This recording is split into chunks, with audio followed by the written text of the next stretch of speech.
Learn Punjabi with Jagjit sir. इस channel which आप सब का एक बार फिर स्वागत है। इस तो पहला वीडियो आप जी देखो, मैं आपको बेनती करता हाँ कि नवीं वीडियो समय सिर प्राप्त करने लिए साडे चैनल को सबसक्राइब करो, नाल ही बैल आइकॉन के बटन को दबाओ। जेकर यह वीडियो आपको पसंद आए तो लाइक करो तो इस वीडियो को होरां नाल वध तों वध शेयर करो। प्यारे विद्यार्थियों, असी गल कर रहे हैं भाषा के कौशलों की, यानी लैंग्वेज स्किल्स की गल कर रहे हैं। उन्होंने भाषा कौशलों में असी 3 का जिक्र पूरी तरह कर चुके हैं। हुण जो बच्चा है उन्हें बचपन तो अपने जन्म तो सुनिया है, उसनों बोलना शुरू करता है, उसनों फिर उसने वाचना शुरू करता है, पढ़ना शुरू करता है। जी उसकी परिपक्वता जी मैच्योरिटी है वो तां आती है जे उन्होंने सारे भावों जे उन्होंने सारे भावों के विचारों वो पूरे तरीके नाल बहुत कुशलता नाल अपनी लिखत विच लैंदा, राइटिंग विच लैंदा, फिर वो पंजाबी विच या भाषा विच निपुण मन्निया जाता है। और स्कूलों विच एक श्रेणी विच जमात विच अध्यापक वालों इन्हां सारे कौशल जो ट्रेनिंग कराई जाती है तो सब तो ज़्यादा जो ध्यान दिता जाता है वो दिता जाता है लिखण कौशल वाल। लिखण कौशल इस करके भी महत्वपूर्ण है क्योंकि इसने भाषा की कुशलता नूं, भाषा की एक्सैप्टेंस नूं अखीर तक लैके जाना है। हुण जो असी गल करते हैं लिखण कौशल की तो असी देखते हैं भाषा नूं प्रगटाउण दे, भावां नूं प्रगटाउण दे 2 तरीके ने। पहले भी गल कर चुके हैं। एक तो मौखिक है। मौखिक का मतलब भी भावां नूं प्रगट करने के लिए धुनी संकेतां का प्रयोग, यानी असी बोलते हैं, असी उसनूं बोल के प्रगट करते हैं, उसनूं कहते हैं मौखिक।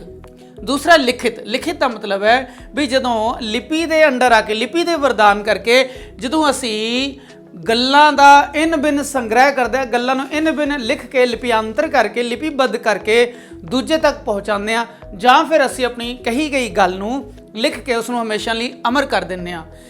अखर इस करके क्या जाता है, अक्षर अक्षर हुंदा जो अक्षर यानी क्षीण हो जाए, जो खराब हो जाए, जो खत्म हो जाए, मर जाए, परंतु यह अखर ने अखर कदे मरदे नहीं क्योंकि यह हमेशा लिए अमर हो जाते हैं। साडे धार्मिक महापुरखों द्वारा जितने भी अखर लिखे गए ने, भावें वो गीता स्वरूप होवे, गुरु ग्रंथ साहब स्वरूप होवे जां फिर रामायण स्वरूप होवे, वो इदां लिपिबद्ध कीते है भी आने वाले हज़ारां लखां अनंत समय तक वो इस तरह सुरक्षित रहेंगे, उन्होंने कोई चेंज नहीं कर सकता जदों वो लिपिबद्ध हो गए। जे कोई ज्ञान की गल मुखों मुख तक चलती है, यानी पीढ़ी दर पीढ़ी सिर्फ मौखिक तौर पर चलती है, तो एक पीढ़ी बाद की एक घंटे बाद उस बदलाव देखा जा सकता है, परंतु जो वो गल लिखती हो गई फिर उसनों बदलाव करना बड़ा मुश्किल है। इस करके जो गुरु नानक साहब ने अपनी बाणी रची, गुरु अंगद साहब ने अपनी बाणी रची तो गुरु अर्जन साहब ने महसूस किया भी यह जो बाणी रची जा रही है पीढ़ी दर पीढ़ी जा रही है, मुख दर मुख जा रही है, इस विच लोगों ने शरारत करके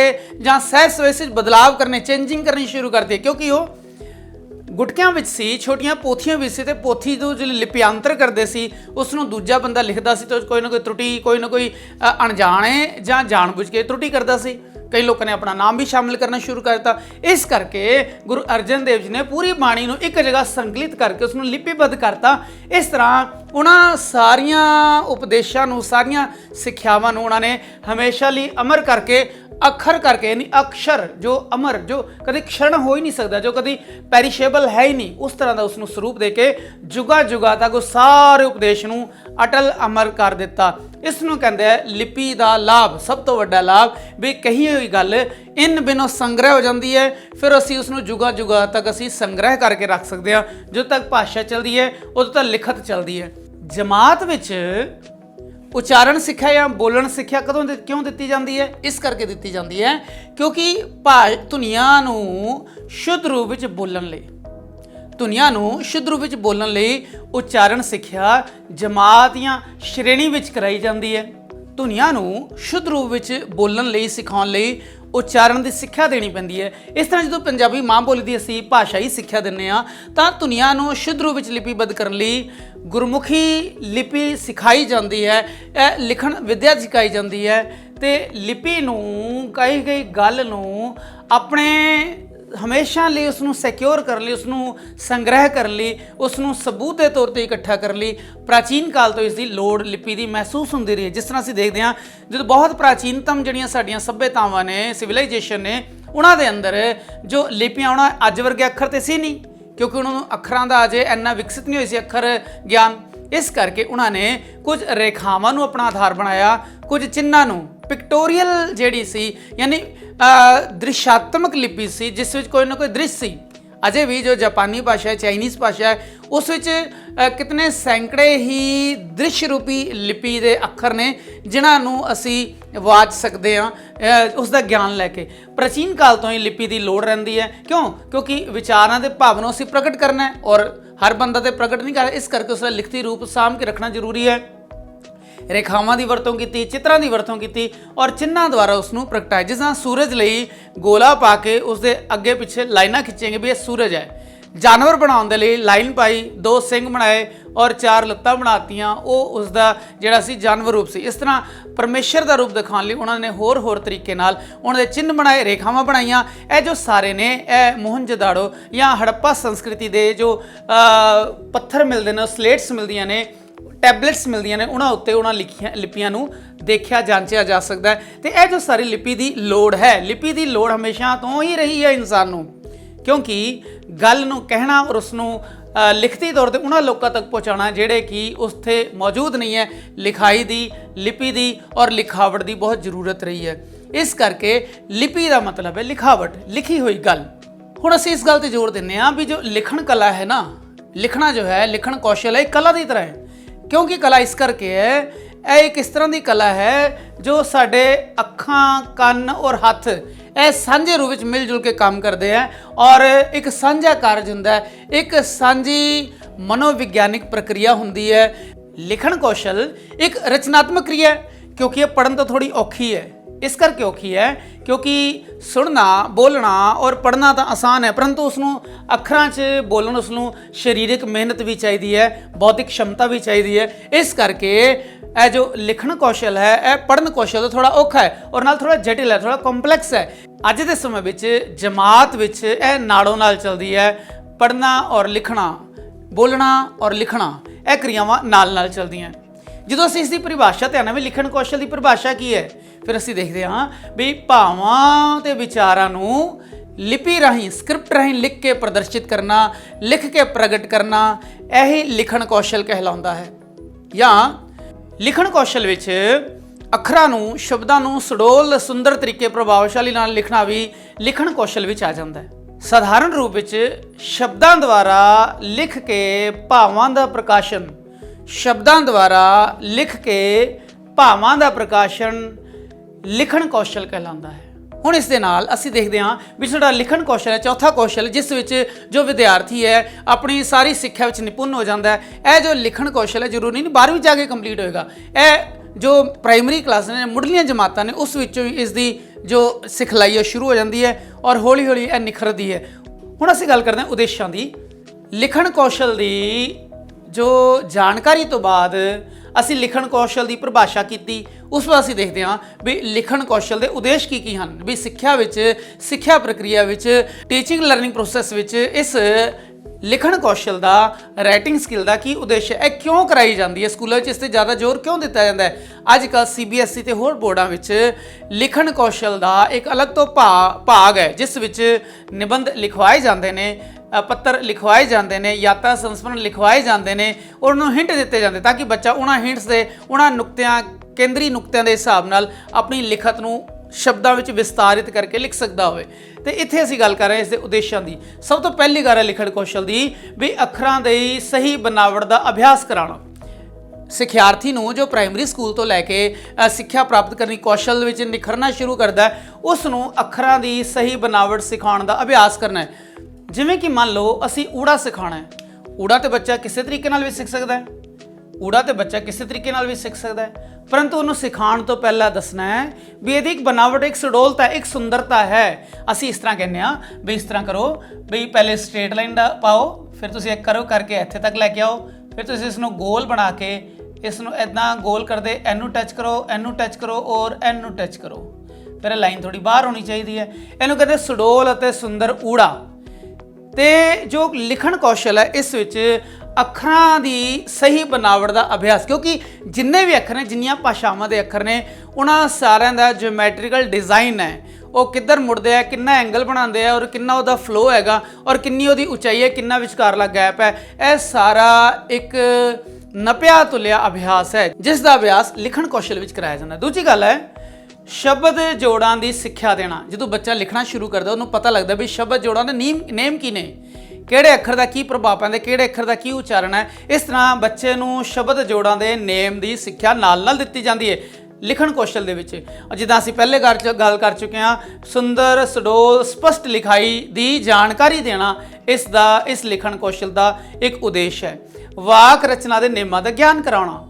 ਜਦੋਂ ਬੱਚਾ ਆਪਣੇ ਵੱਲੋਂ ਛੋਟੇ ਅੱਖਰ ਲਿਖਦਾ ਹੈ, ਫਿਰ ਸ਼ਬਦਾਂ ਤੇ ਆਉਂਦਾ ਹੈ, ਉਸ ਤੋਂ ਬਾਅਦ ਉਸ ਨੂੰ ਵਾਕ ਰਚਨਾ ਸਿੰਪਲ ਸਿਖਾਈ ਜਾਂਦੀ ਹੈ, ਸਰਲ ਔਰ ਸਾਦੀ ਵਾਕ ਰਚਨਾ ਸਿਖਾਈ ਜਾਂਦੀ ਹੈ। ਫਿਰ ਉਹ ਜ਼ਿਆਦਾ ਗੁੰਝਲਦਾਰ ਹੋ ਜਾਂਦੀ ਹੈ, ਫਿਰ ਸਰਲ, ਸੰਯੁਕਤ ਔਰ ਮਿਸ਼ਰਿਤ ਇਦਾਂ ਦੀਆਂ ਚੀਜ਼ਾਂ ਸਿਖਾਈਆਂ ਜਾਂਦੀਆਂ। ਉਹ ਜੋ ਸਾਰੀਆਂ ਗੱਲਾਂ ਨੇ ਉਹ ਲਿਖਣ ਕੌਸ਼ਲ ਦੇ ਪ੍ਰੋਸੈਸ ਪ੍ਰਕਿਰਿਆ ਦਾ ਹੀ ਹਿੱਸਾ ਨੇ ਔਰ ਬੱਚੇ ਨੂੰ ਵਾਕ ਰਚਨਾ ਦੇ ਨਿਯਮਾਂ ਦਾ ਗਿਆਨ ਹੋ ਜਾਂਦਾ ਹੈ। ਅਗਲਾ ਜੋ ਇਸ ਦਾ ਉਦੇਸ਼ ਹੈ ਲਿਖਣ ਕੌਸ਼ਲ ਦਾ, ਉਹ ਹੈ ਵਿਆਕਰਣ ਤੇ ਵਿਸਰਾਮ ਚਿੰਨ੍ਹਾਂ ਦੀ ਸਟੀਕ ਔਰ ਸਪਸ਼ਟ ਜਾਣਕਾਰੀ ਦੇਣਾ। ਜਦੋਂ ਬੱਚਾ ਲਿਖਣਾ ਸ਼ੁਰੂ ਕਰਦਾ ਹੈ ਉਸ ਨੂੰ ਨਾਲ ਵਿਆਕਰਣ ਦੀ ਜਾਣਕਾਰੀ ਕਰਾਈ ਜਾਂਦੀ ਹੈ ਔਰ ਵਿਸਰਾਮ ਚਿੰਨ੍ਹ ਦਾ ਪ੍ਰਯੋਗ ਜੇ ਕਿਤੇ ਲਿਖਤੀ ਵਿੱਚ ਨਹੀਂ ਹੋਏਗਾ ਤਾਂ ਉਸ ਦਾ ਅਰਥ ਤੋਂ ਅਨਰਥ ਹੋ ਜਾਏਗਾ। ਜਿੱਦਾਂ ਕੋਈ ਕਿਸੇ ਨੂੰ ਪੱਤਰ ਲਿਖਦਾ ਹੈ, ਜੇ ਉਸ ਵਿੱਚ ਵਿਸਰਾਮ ਚਿੰਨ੍ਹ ਸਹੀ ਜਗ੍ਹਾ ਨਾ ਪਾਏ ਜਾਣ, ਉਸ ਨੂੰ ਰੋਕਿਆ ਨਾ ਜਾਏ ਤੇ ਉਸ ਦਾ ਜੋ ਅਰਥ ਹੈ ਉਹ ਬਿਲਕੁਲ ਹੀ ਬਦਲ ਜਾਏਗਾ।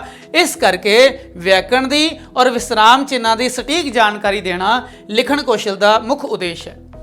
ਅਗਲੀ ਗੱਲ ਅਸੀਂ ਕਰਦੇ ਹਾਂ, ਹੋਰ ਕੀ ਉਦੇਸ਼ ਹੈ ਵੀ ਲੋੜ ਤੇ ਪ੍ਰਸੰਗ ਅਨੁਸਾਰ ਮੁਹਾਵਰੇ ਤੇ ਅਖਾਣਾਂ ਦੀ ਵਰਤੋਂ। ਜਦੋਂ ਬੱਚਾ ਭਾਸ਼ਾ ਨੂੰ ਪ੍ਰਗਟ ਕਰਨਾ ਲਿਖਤੀ ਤੌਰ ਤੇ ਸਿੱਖਦਾ ਤਾਂ ਉਸ ਦੀ ਜੋ ਭਾਸ਼ਾ ਹੈ ਉਹ ਪ੍ਰਭਾਵਸ਼ਾਲੀ ਹੋਣੀ ਚਾਹੀਦੀ ਹੈ। ਜਦੋਂ ਅਸੀਂ ਪੇਪਰ ਚੈੱਕ ਕਰਦੇ ਹਾਂ ਤੇ ਦੇਖਦੇ ਹਾਂ ਵੀ ਕਈ ਬੱਚਿਆਂ ਦਾ ਜੋ ਲਿਖਣ ਢੰਗ ਹੈ ਬਿਲਕੁਲ ਸਿੰਪਲ ਸਰਲ ਸਾਦਾ ਹੁੰਦਾ, ਉਸ ਵਿੱਚ ਕੋਈ ਪ੍ਰਭਾਵਸ਼ਾਲੀ ਖਿੱਚ ਪੈਦਾ ਨਹੀਂ ਹੁੰਦੀ। ਪਰ ਕਈ ਬੱਚੇ ਬੜੇ ਸੁੰਦਰ ਤਰੀਕੇ ਨਾਲ ਮੁਹਾਵਰੇ ਦੀ ਵਰਤੋਂ ਕਰਦੇ ਨੇ, ਅਖਾਣਾਂ ਦੀ ਵਰਤੋਂ ਕਰਦੇ ਨੇ ਔਰ ਆਪਣੀ ਗੱਲ ਨੂੰ ਬੜੇ ਸੁੰਦਰ ਤਰੀਕੇ ਨਾਲ ਸ਼ਬਦ ਭੰਡਾਰ ਵਿੱਚ ਚੁਣ ਕੇ ਸੋਹਣੇ ਅੱਖਰ ਲਿਖ ਕੇ ਔਰ ਅਧਿਆਪਕ ਨੂੰ ਪ੍ਰਸੰਨ ਕਰਨ ਦੀ, ਪ੍ਰਭਾਵਿਤ ਕਰਨ ਦੀ ਕੋਸ਼ਿਸ਼ ਕਰਦੇ ਨੇ। ਇਹ ਜੋ ਸਕਿੱਲ ਹੈ, ਇਹ ਜੋ ਨਿਪੁੰਨਤਾ ਹੈ, ਇਹ ਜੋ ਕੌਸ਼ਲ ਹੈ, ਇਹ ਲਿਖਣ ਕੌਸ਼ਲ ਦਾ ਹੀ ਇੱਕ ਉਦੇਸ਼ ਹੈ ਕਿ ਬੱਚੇ ਨੂੰ ਲੋੜ ਤੇ ਪ੍ਰਸੰਗ ਅਨੁਸਾਰ ਮੁਹਾਵਰੇ ਤੇ ਅਖਾਣ ਦਾ ਪ੍ਰਯੋਗ ਕਰਨਾ ਆ ਜਾਵੇ। ਇਹ ਉਦੇਸ਼ ਹੈ। ਅਗਲਾ ਉਦੇਸ਼ ਹੈ ਵਿਸ਼ੇ ਦੇ ਅਨੁਸਾਰ ਭਾਸ਼ਾ ਸ਼ੈਲੀ ਦੇ ਪ੍ਰਯੋਗ ਦੀ ਸਿਖਲਾਈ ਦੇਣਾ। ਜਿਸ ਤਰ੍ਹਾਂ ਦਾ ਕੋਈ ਵਿਸ਼ੇ ਹੈ, ਭਾਵੇਂ ਉਹ ਨਿਬੰਧ ਹੈ, ਭਾਵੇਂ ਉਹ ਯਾਤਰਾ ਬਾਰੇ ਲਿਖਣਾ ਹੈ, ਭਾਵੇਂ ਉਹ ਪੱਤਰ ਲਿਖਣਾ ਹੈ, ਭਾਵੇਂ ਕੋਈ ਕਵਿਤਾ ਲਿਖਣੀ ਹੈ, ਜਦੋਂ ਉਸ ਦੇ ਵਾਕਾਂ ਦੀ ਬਣਤਰ ਹੋਏਗੀ ਤਾਂ ਉਸ ਵਿੱਚ ਭਾਸ਼ਾ ਸ਼ੈਲੀ ਦੇ ਪ੍ਰਯੋਗ ਦੀ ਸਿਖਲਾਈ ਵੀ ਨਾਲ ਦਿੱਤੀ ਜਾਵੇਗੀ।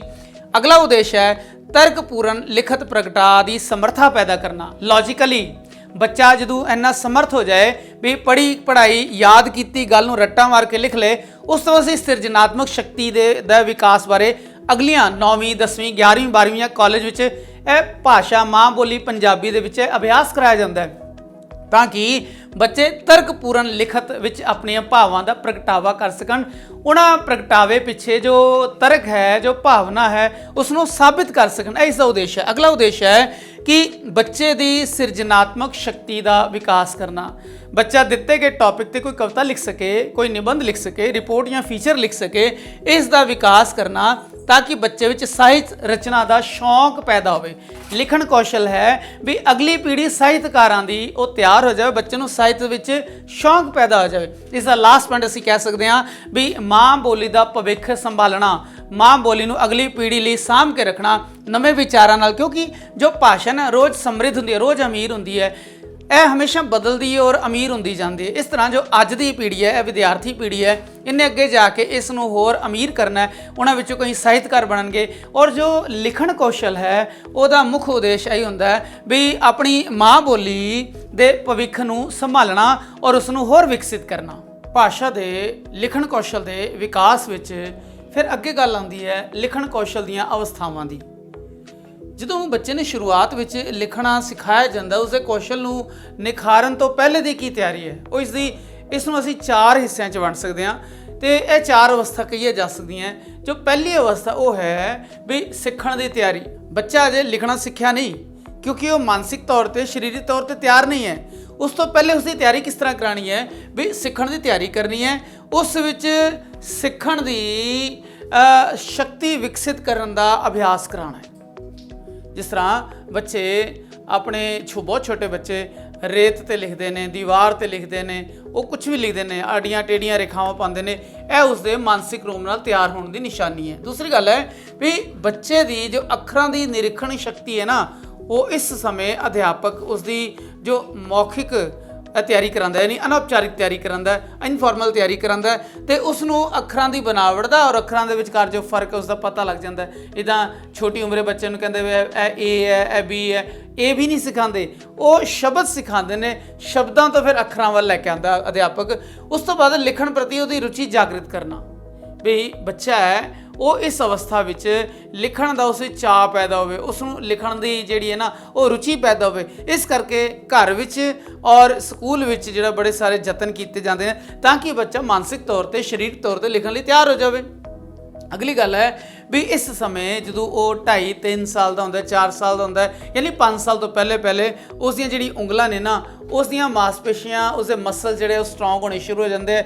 ਬੱਚਾ ਕਿਸ ਚੀਜ਼ ਨੂੰ ਪਕੜਨਾ ਸ਼ੁਰੂ ਕਰਦਾ। ਅੱਜ ਕੱਲ੍ਹ ਬੜੀ ਸ਼ਿਕਾਇਤ ਵਾਲੀ ਗੱਲ ਵੀ ਆਉਂਦੀ ਹੈ ਵੀ ਜਿਹੜੇ ਬੱਚੇ 2.5 ਸਾਲ ਦਾ ਬੱਚਾ ਹੈ, ਪੇਰੈਂਟਸ ਉਸ ਨੂੰ ਪਹਿਲੇ ਸਕੂਲੇ ਪਾ ਦਿੰਦੇ, ਸਕੂਲੇ ਪਾ ਕੇ ਫਿਰ ਉਹ ਉਮੀਦ ਕਰਦੇ ਆ ਵੀ 2.5 ਸਾਲ ਤੋਂ 3 ਸਾਲ ਦੇ ਵਿਚਕਾਰ ਜਿਹੜਾ ਬੱਚਾ ਹੈ ਨਾ, ਨਹੀਂ 3 ਸਾਲ ਦਾ ਹੁੰਦੇ ਬੱਚਾ ਉਹਨਾਂ 6 ਮਹੀਨੇ ਦੇ ਅੰਦਰ ਲਿਖਣਾ ਸ਼ੁਰੂ ਕਰ ਦੇਵੇਗਾ।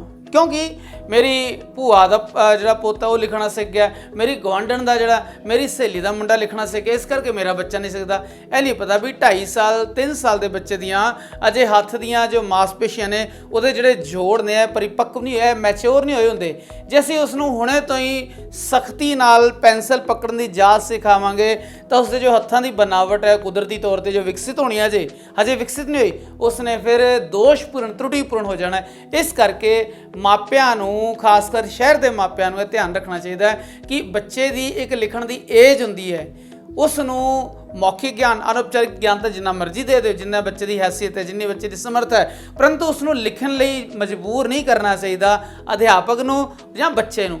ਇਸ ਕਰਕੇ ਵੀ ਬੱਚੇ ਦੀਆਂ ਇਸ ਉਮਰ ਵਿੱਚ ਲਿਖਣ ਦੀਆਂ ਉਂਗਲਾਂ ਦੀਆਂ ਮਾਸਪੇਸ਼ੀਆਂ ਜਿਹੜੀਆਂ ਨਾ ਉਹ ਸਟਰੋਂਗ ਹੋਣੀ ਸ਼ੁਰੂ, ਉਹਨਾਂ 'ਚ ਲੋੜੀਂਦੀ ਤਾਕਤ ਆ ਜਾਂਦੀ ਹੈ। ਜਿਹੜੇ ਉਹਦੇ ਪੱਠੇ ਨੇ, ਜਿੰਨੇ ਸਾਰੇ ਮਸਲਸ ਨੇ, ਇਸ ਵਿੱਚ ਤਾਕਤ ਦਾ ਸੰਚਾਰ ਹੋਣਾ ਸ਼ੁਰੂ ਹੋ ਜਾਂਦਾ ਹੈ। ਹੁਣ ਇੱਥੇ ਜੋ ਅਧਿਆਪਕ ਹੈ ਉਸ ਨੂੰ ਦਿਮਾਗ ਅਤੇ ਮਾਸਪੇਸ਼ੀਆਂ, ਦਿਮਾਗ ਤੇ ਮਸਲਸ ਦਾ ਸਮਨਵੈ ਸਿਖਾਉਂਦਾ ਹੈ, ਕੋਆਰਡੀਨੇਸ਼ਨ ਸਿਖਾਉਂਦਾ ਹੈ, ਔਰ ਬੱਚੇ ਦਾ ਜੋ ਮੋਟਰ ਅਭਿਆਸ ਹੈ, ਜੋ ਮੋਟਰ ਸਕਿੱਲ ਹੈ ਉਹ ਡਿਵੈਲਪ ਹੋਣਾ ਵਿਕਸਿਤ ਹੋਣਾ ਸ਼ੁਰੂ ਹੋ ਜਾਂਦੀ ਹੈ। ਉਸ ਤੋਂ ਬਾਅਦ ਬੱਚੇ ਨੂੰ ਇਸ ਤਰ੍ਹਾਂ ਦੀ ਤਿਆਰੀ ਕਰੀ ਜਾਂਦੀ ਹੈ ਕਿ ਉਹ ਜੇ ਲਿਖਣਾ ਸ਼ੁਰੂ ਕਰੇ, ਕਿਤੇ ਇਹ ਨਾ ਹੋਵੇ ਕਿ ਉਹ 2 ਮਿੰਟ 'ਚ ਥੱਕ ਕੇ ਫਿਰ ਆਪਣਾ ਜਿਹੜਾ ਪੈਨਸਿਲ ਉਹ ਰੱਖ ਦੇਵੇ। ਇਸ ਕਰਕੇ ਬੱਚੇ ਨੂੰ ਮਾਨਸਿਕ ਤੌਰ ਤੇ ਤਿਆਰ ਕਰਨਾ ਵੀ ਉਹ ਛੇਤੀ ਨਾ ਥੱਕੇ ਔਰ ਉਸ ਦਾ ਮਨ ਹੈ ਉਹ ਲਿਖਣ ਦਾ ਅਭਿਆਸ ਕਰਦਾ ਰਹੇ, ਯਾਨੀ ਉਸ ਦੀ ਇੱਛਾ ਸ਼ਕਤੀ ਜੋ ਲਿਖਣ ਦੀ ਹੈ ਔਰ ਜੋ ਉਸ ਦਾ ਸਰੀਰ ਹੈ ਉਸ ਦੇ ਨਾਲ ਉਸ ਨੂੰ ਕੋਆਰਡੀਨੇਟ ਕਰਨਾ, ਸਮਨਵੈ ਕਰਨਾ। ਇਸ ਤਰ੍ਹਾਂ ਉਸ ਤੋਂ ਬਾਅਦ ਉਸ ਦੀ ਕਿਰਿਆ ਸ਼ਕਤੀ ਵਿੱਚ ਵਾਧਾ ਕਰਾਉਂਦਾ ਅਧਿਆਪਕ।